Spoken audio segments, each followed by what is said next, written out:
Hi, എല്ലാവർക്കും നമസ്കാരം. ഞാൻ രമ്യ ടീച്ചർ. പ്രീ പ്രൈമറിയുടെ 44-ാമത്തെ ക്ലാസ്സിലേക്ക് എൻ്റെ എല്ലാ കുഞ്ഞുമക്കൾക്കും സ്വാഗതം. കുഞ്ഞുമക്കളെ, നിങ്ങളെല്ലാവരും ഉഷാറാണല്ലോ? ഉഷാറാണല്ലേ? അപ്പോൾ നമ്മൾക്ക് ഇന്നത്തെ ക്ലാസ് ആരംഭിക്കാട്ടോ. നമ്മൾ എന്താണ് പഠിച്ചുകൊണ്ടിരിക്കുന്നത്? നമ്മൾ കോപ്പിയിലെ ലെറ്റേഴ്സ് എങ്ങനെ എഴുതുക എന്നാണ് പഠിച്ചുകൊണ്ടിരിക്കുന്നത് അല്ലേ? നമ്മൾ കഴിഞ്ഞ ക്ലാസ്സിൽ ഏത് ലെറ്ററാണ് എഴുതാൻ പഠിച്ചത്? ഏത് ലെറ്ററാ? Letter D.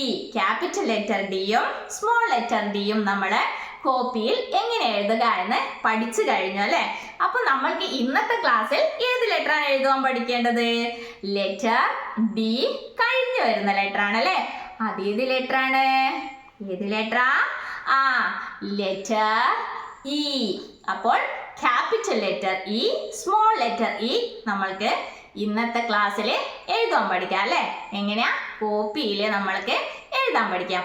ടീച്ചർ ആദ്യം ഫ്രീ ഹാൻഡ് ആയിട്ട് ക്യാപിറ്റൽ ലെറ്റർ ഇയും സ്മോൾ ലെറ്റർ ഇയും ആദ്യം എഴുതി കാണിച്ചു തരാം കേട്ടോ. ക്യാപിറ്റൽ ലെറ്റർ ഇ എഴുതാൻ വേണ്ടിയിട്ട് നമ്മൾക്ക് എന്തൊക്കെ വേണം? ഒരു സ്റ്റാൻഡിങ് ലൈൻ വേണം, 3 സ്ലീപ്പിംഗ് ലൈൻ വേണം. ആദ്യം ടീച്ചർ ഇവിടെ ക്യാപിറ്റൽ ലെറ്റർ ഇ എഴുതി കാണിച്ചു തരാം കേട്ടോ. ആദ്യം നമ്മൾക്ക് സ്റ്റാൻഡിങ് ലൈൻ വേണം, പിന്നെ 3 സ്ലീപ്പിംഗ് ലൈൻ വേണം അല്ലേ?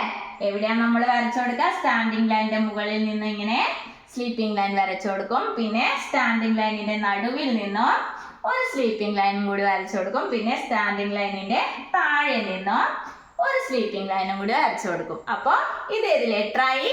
Capital letter E. ഇനി സ്മോൾ ലെറ്റർ ഇ എങ്ങനെയാ നമ്മൾ എഴുതാൻ പഠിച്ചേ? ഒരു സ്ലീപ്പിംഗ് ലൈനും ഒരു റൈറ്റ് ഓപ്പൺ കർവും വേണം അല്ലേ?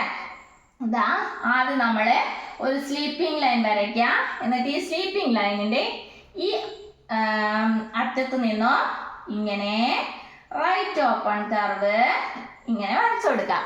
അപ്പോൾ ഇത് ഏത് ലെറ്ററായി? Small letter E. അപ്പോൾ ഇനി നമ്മൾക്ക് എന്താണ് വേണ്ടത്? നമ്മൾക്ക് കോപ്പിയില് ക്യാപിറ്റൽ ലെറ്റർ ഇയും സ്മോൾ ലെറ്റർ ഇയും എങ്ങനെയാ എഴുതുക എന്ന് പഠിക്കണം അല്ലേ? ടീച്ചർ കാണിച്ചു തരാം കേട്ടോ. ഇതാ നമ്മള് ആദ്യം മുകളിലത്തെ ലൈനിൽ നിന്നും 3ാമത്തെ ലൈനിലേക്കാണ് സ്റ്റാൻഡിംഗ് ലൈൻ വരച്ചു കൊടുക്കേണ്ടത്. ക്യാപിറ്റൽ ലെറ്റർ ഇ ആണ് നമ്മൾ ആദ്യം എഴുതാൻ പഠിക്കുന്നത്. ആദ്യം നമ്മൾ 1ാമത്തെ ലൈനിൽ നിന്നും 3ാമത്തെ ലൈനിലേക്ക് സ്റ്റാൻഡിംഗ് ലൈൻ വരച്ചു കൊടുക്കണം. ഇനി നമ്മൾക്ക് ആദ്യത്തെ സ്ലീപ്പിംഗ് ലൈൻ ആണ് വരച്ചു കൊടുക്കേണ്ടത്. അത് നമ്മൾ എവിടെ വരയ്ക്കും? ഈ ആദ്യത്തെ ലൈനിൽ നമ്മൾ സ്ലീപ്പിംഗ് ലൈൻ ഇങ്ങനെ വരച്ചു കൊടുക്കും. ഇനി 2ാമത്തെ സ്ലീപ്പിംഗ് ലൈൻ 2ാമത്തെ ലൈനിൽ ഇങ്ങനെ നമ്മൾ വരച്ചു കൊടുക്കും. ഇനി നമ്മൾക്ക് 3ാമത്തെ സ്ലീപ്പിംഗ് ലൈൻ വരയ്ക്കണം അല്ലേ? അത് നമ്മൾ എവിടെ വരച്ചു കൊടുക്കും? 3ാമത്തെ ലൈനിൽ ഇങ്ങനെ വരച്ചു കൊടുക്കും. അപ്പോൾ ഇത് ഏത് ലെറ്ററായി? Capital letter E. ഇനി നമ്മൾക്ക് സ്മോൾ ലെറ്റർ ഇ ആണ് എഴുതേണ്ടത് അല്ലേ? സ്മോൾ ലെറ്റർ ഇ നമ്മൾ ഈ 2 ലൈനിന്റെ ഉള്ളിലായിട്ടാണ് എഴുതുന്നത്. എങ്ങനെയാ? നമ്മൾ ആദ്യം ഈ 2 ലൈനിന്റെ നടുവിലായിട്ട്, അതായത് ഇതാ നോക്കിക്കോ, ഇങ്ങനെ ആദ്യം സ്ലീപ്പിംഗ് ലൈൻ വരച്ചു കൊടുക്കാം. അതായത് ഈ 2 ലൈനിന്റെ നടുവിലായിട്ട് സ്ലീപ്പിംഗ് ലൈൻ വരച്ചു കൊടുക്കാം. എന്നിട്ട് ഈ സ്ലീപ്പിംഗ് ലൈനിന്റെ അവസാനത്തു നിന്നും ഇങ്ങനെ നമ്മൾ റൈറ്റ് ഓപ്പൺ കർവ് വരച്ചു കൊടുക്കാം. അപ്പോൾ ഇത് ഏത് ലെറ്ററായി? Small letter E. ഇനി നമ്മൾക്ക് ഇവിടെ ഒന്നുകൂടി എഴുതാട്ടോ. ആദ്യം നമ്മൾ സ്റ്റാൻഡിംഗ് ലൈൻ വരയ്ക്കാം, എന്നിട്ട് മുകളിൽ സ്ലീപ്പിംഗ് ലൈൻ വരയ്ക്കാം, 2ാമത് സ്ലീപ്പിംഗ് ലൈൻ വരയ്ക്കാം, 3ാമതും സ്ലീപ്പിംഗ് ലൈൻ വരയ്ക്കാം. Capital letter E. ഇത് small letter E.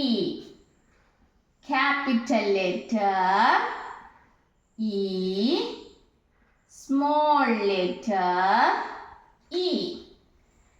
Capital letter E, small letter E.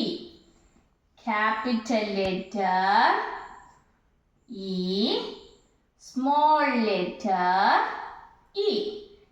capital letter E, small letter E. അപ്പോൾ എൻ്റെ കുഞ്ഞുമക്കൾക്ക് capital letter E, small letter E എങ്ങനെയാ എഴുതേണ്ടതെന്ന് മനസ്സിലായോ? മനസ്സിലായി അല്ലേ? അപ്പോൾ എൻ്റെ കുഞ്ഞുമക്കൾ എന്ത് വേണം? Capital letter E, small letter E copy ബുക്കിൽ എഴുതി പഠിക്കണം കേട്ടോ. ഈ ലെറ്ററിന്റെ പേരെന്താണ്? Letter E. അപ്പോൾ കുഞ്ഞുമക്കളെ, നമ്മൾക്ക് ഇന്നത്തെ ക്ലാസ് ഇവിടെ അവസാനിപ്പിക്കാം. ഇനി അടുത്ത ക്ലാസ്സിൽ അടുത്ത ലെറ്റർ എഴുതി പഠിക്കാം. അതുവരേക്കും ടാറ്റാ.